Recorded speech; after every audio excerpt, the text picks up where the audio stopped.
Howdy folks, and welcome to the Hillbilly Kitchen. Today we're going to be making a classic BLT.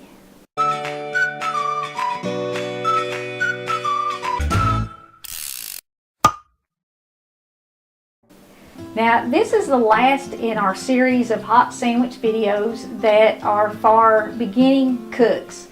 I hope y'all have enjoyed these videos, and I hope I've inspired some of you to get in the kitchen and start cooking, and maybe given some of you working moms who are headed back to work and you've got to cook dinner when you get home some ideas for some quick dinners.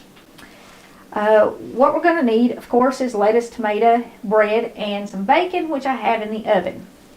Now, I always bake my bacon in the oven because it gives you perfect flat strips every time, and it's easy to get it done and it's easy to get it crisp.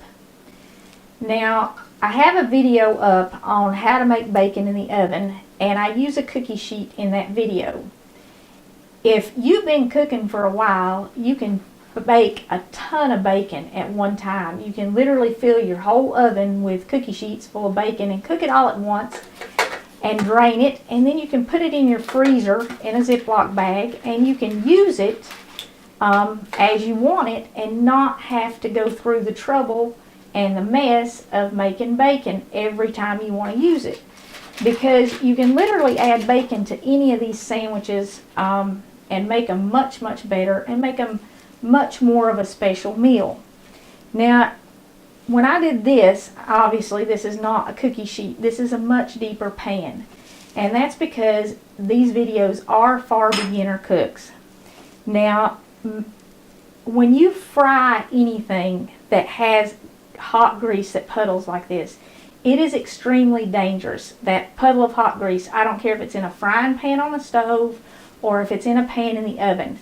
So if you're just learning how to cook, I recommend that you don't use a cookie sheet when you start making your bacon. Get you a deeper pan. This is an old cake pan. You can use a casserole dish or anything like that, because it's much harder to spill it out of this than it is off of a cookie sheet. If you're making bacon on a cookie sheet, you have to be very careful when you're taking it in and out of the oven so that you don't spill it. If you spill hot grease, it's not only going to burn, it's going to stick to you and burn.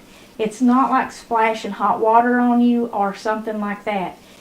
It is a way worse burn because it sticks than anything else you can get burned with.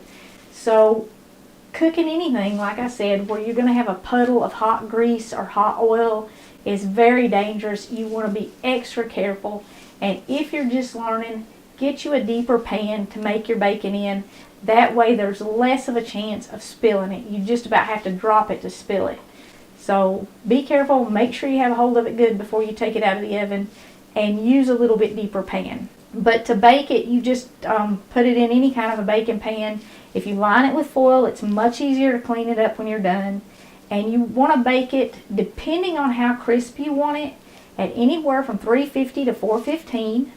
I always flip mine when I'm baking it. You don't necessarily have to do that, but I think it gets more evenly done. Let me put this bread in the toaster. You do want to toast your bread, and just set the toaster how you like it. If you like it dark, set it dark. If you like it light, set it light. The bacon, like I said, how crisp you cook it, it depends on how you like it. Whether or not you flip it really depends on how crisp you want it. You can also put a rack in your pan and you can cook it on a rack. I like it cooked down in the grease. You're going to drain it after it cooks, but I think it's crisper if it's cooked in the grease. Some people don't like it that way. So, you know, once you learn how to cook, or if you already know how to cook, you make it however you like it so that it suits your taste. But baking it is definitely the way to go. It's much safer than in a pan. It doesn't make a mess. Some people have asked if it splatters all over the oven. Not really. Not like it does on a pan. When you cook it in a pan, it gets all over the top of your stove and your countertop, and your whole kitchen smells like bacon. If you fill the whole oven up with cookie sheets that would make bacon, crack a window or a door, because it is going to splatter some and it's going to smoke, and it'll set off your smoke alarms if you don't. The tomato and the lettuce on your BLT, you want them as fresh as possible. And if they are in season and you can pick them right out of the garden, that's great. Beef steaks and Cherokee purples, they have a wonderful flavor. To slice your tomatoes, you either need a really sharp, longer paring knife. Your paring knife has to be longer than your tomato is wide. You can't do it with a real sharp, short knife. Or if you don't have a really sharp knife, you can get just a cheapy serrated knife, like a steak knife, if it has small teeth like this one. So either a really sharp knife or a cheapy serrated knife with some sharp teeth, either one will cut a tomato, and you can slice it whatever thickness you want. Baking a BLT is pretty simple. I do my BLT, bacon, lettuce, tomato on the top. Brett likes his tomato in the middle of his bacon and lettuce because he said he doesn't like for it to make the bread soggy.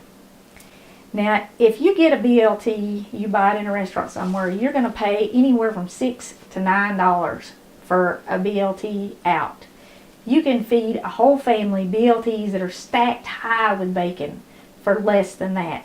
And if you bake the bacon, it doesn't take that long. It doesn't make that big of a mess. And like I said, you can even do a whole bunch ahead of time and put it in the freezer so you can use it whenever you want to.